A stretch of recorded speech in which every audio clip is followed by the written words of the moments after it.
அல்லாஹ்வுக்கும் நமக்கு மத்தியில இருக்கிற விலை உயர்ந்த ஒரு பொக்கிஷம் உண்டு. அது என்ன தெரியுமா உங்களுக்கு?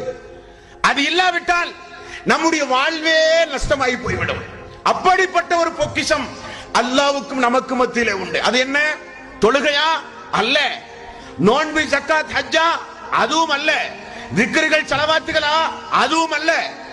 அல்லாஹ்வுக்கும் நமக்கு மத்தியில ஒரு காரியமான பிரதானமான ஒரு நிகழ்வு உண்டு.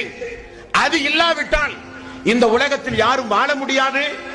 வாழ்ந்தால் சொர்க்கமும் கிடைக்காது, நரகத்துடைய அடித்தளத்திற்கு சென்று விடுவோம். அது என்ன? அவனுக்கும் நமக்கும் இருக்கிற தொடர்பு துஆ. அன்பார்ந்த சொற்களே, பிரார்த்தனை.